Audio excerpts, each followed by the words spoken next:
আসসালামু আলাইকুম আপন মানুষজন অনলি কুকিং রেসিপিস চ্যানেলে সকলরে জানাই স্বাগতম। আজকে আমি আপনার মাঝে শেয়ার করাম রুটি করার আটা দিয়া খুবই মজাদার পাস্তা রেসিপি। গড় যদি ইলাখান পাস্তা রেসিপি বানাইয়া আপনারা খাইন তাইলে বাইরে থেকে আর কিনা লাগতো না। স্বাস্থ্যকর উপায়ে আজকের এই রেসিপিটা বানাইয়া আপনারা লাগি শেয়ার করছি, আশা করছি সকলের কাছে ভালো লাগবো। প্রথমে একটা মিক্সিং বাটির মাঝে মেজারমেন্ট কাপ দিয়ে 1 কাপ পরিমাণ নিলাম আটা। আটার পরিবর্তে চাইলে ময়দা দিয়েও বানানি যাইব। স্বাদ মতো দিলাইরাম লবণ। এখন আটা আর লবণ খুব বালাটিকে প্রথমে মিশাইয়া নিলাম। মিশানি হয়ে গেলে এখন অল্প অল্প নর্মাল ঠান্ডা পানি দিয়ে আমি কেন একটা ডো রেডি করিয়া নিলাম। আমি একলগে বেশি পরিমাণে পানি দিলাম না, না হয় ডোটা কিন্তু বালাটিকে মিশানি হইতো না আর হয়তো পানি বেশি হয়ে যাব। আর এই ডোটা একটু শক্ত করিয়া প্রথমে মিশাইয়া নিতে হইব। ভিডিওটা দেখার আগে একটা লাইক দিয়ে পুরো ভিডিওটা দেখার অনুরোধ রইল। আর যদি আমার আজকের এই রেসিপিটা আপনার কাছে ভালো লাগে আমার চ্যানেলটারে সাবস্ক্রাইব করে আমার পাশে থাকবা, সবসময় আমারে সাপোর্ট করবা। দেখো আমি একটু সময় নিয়ে অল্প অল্প পানি দিয়া কিন্তু ডোটা মিশাইয়া নিলাম। হাত দিয়ে খুব বালাটিকে পানি দেওয়ার পরে মিশাইয়া নিতে হইব প্রথমে ডোটা। যদি ডোটা বালাটিকে মিশানি হয় পাস্তাগুলা অনেক সুন্দর হইব, পারফেক্ট হইব আর একদম মনে হইব যেন দোকান থেকে কিনিয়ে আনিয়ে আপনি বানাইছেন। দেখো আস্তে আস্তে মিশাইতে মিশাইতে ডোটা আমার মিশানি হয়ে গেছে। আর অত শক্ত না আর অত বেশি নরমও না, ওলাখান করি আমি মিশাইয়া নিছি। এখন একটা প্লেট দিয়ে ঢাকা দিয়ে আমি 5 মিনিটের লাগি রেস্টে রাখি দিলাম। 5 মিনিট হয়ে গেলে এখন প্লেটটা সরাইয়া নিছি। আর দেখো ডোটা কিছুটা হইলেও সফট হয়ে গেছে রেস্টে রাখার কারণে। এখন আমি ডোটারে 2 ভাগে ভাগ করিয়া নিলাম। প্রথম এক ভাগ দিয়ে আমি বড় একটা রুটি বেলিয়া নিমু আর পরবর্তী ভাগ দিয়ে আমি পরে আরো রুটি বেলিয়া পাস্তা বানাইয়া নিমু। এখন আমি রুটি বেলার ফিড়ির মাঝে নিছি একটা লেচি, তারপরে কিছুটা আটা অথবা ময়দা উপরে থেকে দিলাইরাম। তারপরে বেলুনি দিয়ে আমি প্রথমে রুটিটা বেলিয়া নিলাম। আজকের এই পাস্তা রেসিপিটা যদি আপনারাও দেখেন প্রথম থেকে শেষ পর্যন্ত পুরো ভিডিও, তাইলে একবার হইলেও বাসা বাড়িতে বানাইয়া খাইতে মন চাইব। বানানি যতটা সহজ আর খাইতে তো অসাধারণ লাগে। আর স্বাস্থ্যকর উপায়ে কিন্তু আপনারা বাসা বাড়িতে বানাইতে পারেন, বাচ্চাদের টিফিন কিংবা সকালের নাস্তা হিসেবেও রাখতে পারেন। কম বেশি আমরা সকলেও নুডলস পাস্তা এগুলো পছন্দ করি। দেখো রুটিটা আমার বেলা হয়ে গেছে, আর অত বেশি বাড়িও না আর অত বেশি পাতলাও না। ওলাখান রুটিটা বেলিয়া নিতে হইব। আর ওলাখান একটা আমি ক্রক নিছি, আপনারা চাইলে যে কোনো কাটার দিয়ে ওলাখান কাটতে পারেন। এখন আমি বড় রুটির মাঝে ওলাখান ছোট ছোট করি পিস করিয়া নিলাম কাটার দিয়া। একটা বড় রুটি দিয়ে কিন্তু অনেকগুলা পাস্তা একলগে বানানি যায় খুব সহজে। আর 1 কাপ আটা দিয়ে আপনারা দেখবা কতগুলা কিন্তু পাস্তা হইব আমার। এখন বাড়তি অংশগুলো আমি একটা সাইডে রাখি দিছি আর ছোট একটা পিস দিয়ে আমি আপনারা প্রথমে একটা পাস্তা বানাইয়া দেখাইলাম। দেখলে হয়তো বুঝতে পারবা কিলাখান বানানিটা একদম সহজ। প্রথমে 2টা মুখ চাপ দিয়ে তারপরে মাঝখানে ওলাখান আঙ্গুল দিয়ে একটু চাপ দিলে দেখবা খুব সুন্দর একটা সুন্দর ডিজাইন হয়ে গেছে পাস্তা। আমি আরো একটা বানাই আপনারা দেখাইলাম, দেখলে বুঝতে পারবা আসলে হইয়া কিন্তু বুঝানির মতো নয়। একই রকম করিয়া আমি সবগুলো ওলাখান পাস্তা বানাইয়া নিলাম।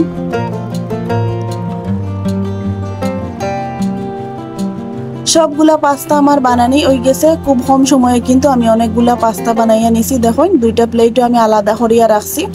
আর দেখতে কতটা সুন্দর লাগে এই পাস্তাগুলো, মনে হয় যেন বাইরে থেকে কিনিয়ে আনা হয়েছে। এখন আমি আগে থেকে চুলার উপরে একটা পাত্রের মাঝে 3 কাপ পরিমাণ পানি বইয়া রাখছি আর দিলাইরাম 1 টেবিল চামচ সয়াবিন তেল। এখন একটা ঢাকনা দিয়ে ঢাকি আমি মিডিয়াম আছে পানিটা জাল করিয়া নিমু। দেখো পানিটা যখন ফুটিয়া আইব তখন আগে থেকে রেডি করিয়া রাখা পাস্তাগুলো আমি গরম ফুটন্ত পানির মাঝে দিলাইরাম। পানিগুলো অবশ্যই আগে থেকে ফুটন্ত করিয়া গরম করিয়া নিতে হইব। আর পানির মাঝে চেষ্টা করবা সয়াবিন তেল দেওয়ার লাগি, তাইলে দেখবা পাস্তাগুলো যখন সিদ্ধ হইব তখন একটার লাগি আর একটা লাগতো না, আলাদা আলাদা হইয়া থাকবো, খুব সুন্দরভাবে থাকবো। সবগুলা পাস্তা আমি ফুটন্ত গরম পানির মাঝে দিলাইরাম। দেওয়া হয়ে গেলে এখন আমি আলতোভাবে একটু নাড়াচাড়া করিয়া দিলাম। এখন ঢাকনা দিয়ে ডাকিয়া 5 মিনিট আমি মিডিয়াম আছে জাল করিয়া নিমু। 5 মিনিট হয়ে গেলে এখন ঢাকনাটা সরাইয়া নিলাম। আর দেখো পাস্তাগুলার কিন্তু কালার চেঞ্জ হয়ে গেছে আর একটা একটা কিন্তু আলাদা আলাদা হইয়া আছে, একটার সাথে কিন্তু আরেকটা লাগছে না। খুব সুন্দরভাবে আমার পাস্তাগুলা সিদ্ধ হয়ে গেছে। এখন আমি পাস্তাগুলারে পানি থেকে খুব বালাটিকে পানি জড়াইয়া আলাদা একটা প্লেটের মাঝে রাখলাম। দেখুন কালারটা চেঞ্জ হওয়ার পরে কিন্তু দেখা যায় একদম কিনা প্যাকেটের পাস্তার মতো। আলাদা একটা প্লেটও ওলাখান একটা বড় একটা প্লেটের মাঝে ওলাখান একটু ছড়াইয়া রাখতে হইব, তাইলে কিন্তু পাস্তাগুলো খুব সুন্দরভাবে একটা একটা হইয়া থাকবো। চুলার মাঝে একটা প্যান বয়া নিয়েছি আর প্যানের মাঝে দিছি 2 টেবিল চামচ সয়াবিন তেল। তেল কিছুটা গরম হয়ে আইলে দিলাম কিছুটা কাঁচামরিচ কুচি আর আদা কুচি আর কিছুটা রসুন কুচি।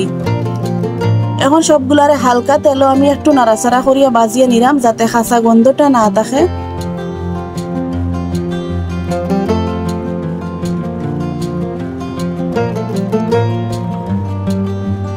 দেখুন আদা কুচি রসুন কুচি আর কাঁচামরিচ কুচিগুলো আমার বাজা হয়ে গেলে কিছুটা, তখন আমি কেন দিলাম একটা মিডিয়াম সাইজের পেঁয়াজ কুচি করিয়া নিছি। পেঁয়াজ কুচি দেওয়ার পরে দিলাম স্বাদ মতো লবণ। এরপরে সব কিছুরে আবারও নাড়াচাড়া করিয়া হালকা একটু লাল লাল করে বাজিয়ে নিমু, যাতে খুব সুন্দর একটা গ্রান হয় পাস্তার মাঝে আর সবগুলো মশলা যাতে একটু ভাজা ভাজা হয়ে যায়। দেখুন খুব সুন্দরভাবে আমার মশলাগুলো ভাজা ভাজা হয়ে গেছে। এখন আমি কিছুটা পরিমাণ পানি দিলাম যাতে মশলাগুলা না ফুড়ে। তারপর আমি কেন দিলাম হাফ চা চামচ লাল মরিচের গুঁড়া, হাফ চা চামচের চাইতে একটু কম হলুদের গুঁড়া দিলাম, আর দিলাম কিছুটা ভাজা জিরার গুঁড়া, আর খুব সুন্দর একটা গ্রানর লাগি দিলাম একটা নুডলসের মশলা। এখন সবগুলা মশলা খুব সুন্দরভাবে নাড়াচাড়া করিয়া একটু কষাইয়া নিতে হইব যাতে মশলার কাঁচা গন্ধটা না থাকে। মশলাগুলো আমার মোটামুটি কষানি হয়ে গেছে, এতে কিন্তু মশলার কাঁচা গন্ধটা থাকতো না। এখন আমি দিলাম একটা পেঁয়াজের কলি ওলাখান একটু বড় বড় করিয়া, আর দিলাম একটা টমেটো। এই সময় আপনারা চাইলে ক্যাপসিকাম অথবা গাজরও দিতে পারেন, তবে আমি টমেটো দিয়ে শুধু আজকের এই পাস্তাগুলা বানাইলাম। আর চাইলে ডিম সিদ্ধ দিতে পারেন কিংবা ডিমও দিতে পারেন, আমি কিন্তু ডিম দিলাম না, ডিম ছাড়া বানাইলাম। এখন আমি দিলাম আগে থেকে যে পাস্তাগুলো রেডি করিয়া রাখছিলাম সবগুলা পাস্তা মশলার মাঝে দিলাম, আর দেখিয়া হয়তো বুঝতে পারা আলাদা আলাদা হইয়া কিন্তু পাস্তাগুলো আছে। পাস্তাগুলো সিদ্ধ করার পরে কিন্তু বড় একটা প্লেটও আলাদা করিয়া ছড়াইয়া একটু রাখবা, তাইলে সুন্দরভাবে ঠান্ডা হইব আর একটার সাথে আর একটা লাগতো না। এখন সবগুলোরে খুব বালাটিকে মিশাইয়া আমি একটু ফাঁক করিয়া নিলাম, মানে রান্না করিয়া নিলাম। মোটামুটি একটু ভাজা ভাজা হয়ে গেলে এখন আমি 2 টেবিল চামচ টমেটো সস আর 1 টেবিল চামচ দিলাম সয়া সস। এখন সবগুলারে চামচ দিয়ে এখন টমেটো সস আর সয়া সস চামচ দিয়ে মিশানোর পরে আমি পাস্তার মাঝে দিলাম। এতে পাস্তার মাঝে খুব সুন্দর একটা আলাদা টেস্ট হয়। আপনারা চেষ্টা করবা ওলাখান একটু সয়া সস কিংবা টমেটো সস দেওয়ার লাগি। এখন সসগুলা দেওয়ার পরে আবারও খুব বালাটিকে নাড়াচাড়া করিয়া নিলাম, আর দেখো কিন্তু পাস্তাগুলা অনেকটা সুন্দর আর মাখা মাখা হয়েছে।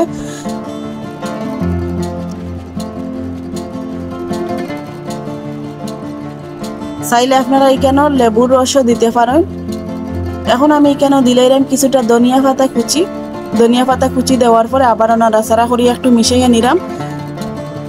দেখুন স্বাস্থ্যকর উপায়ে রুটি করার কিন্তু আটা দিয়ে খুবই মজাদার আমার পাস্তা কিন্তু রেডি হয়ে গেছে। এখন খাওয়ার লাগি একদম রেডি। এখন আমি চুলা থেকে নামাইয়া নিলাম। এখন একটা প্লেটও পরিবেশন করি আপনারা লাগিয়ে শেয়ার করলাম। দেখুন কতটা সুন্দর হয়েছে, কতটা লোভনীয় হয়েছে মাশাআল্লাহ। আর দেখিয়ে কিন্তু মনর না যেন হাতে বানাইয়া কিন্তু এই পাস্তাগুলা বানানি হয়েছে, মনর যেন বাইরে থেকে কিনিয়ে আমি ফাঁক করিয়া আপনারা লাগি শেয়ার করলাম। আপনারা চেষ্টা করবা আমার মতো উলাখান বাসা বাড়ির পাস্তা বানাইয়া খাওয়ার লাগি, পরিবারের মানুষেরা খাওয়াইবার লাগি। স্বাস্থ্যকর উপায়ে আপনারা চাইলে ইলাখান মজাদার পাস্তা বানাইতে পারেন। আর এই পাস্তাটা খাওয়ার পরে কিন্তু বুঝতে পারবা অসাধারণ লাগে। তো কিলাখান লাগলো আমার আজকের এই রেসিপিটা কমেন্ট করিয়া জানাইতে ভুলুন না যেন। সকল ভালো থাকবা, সুস্থ থাকবা।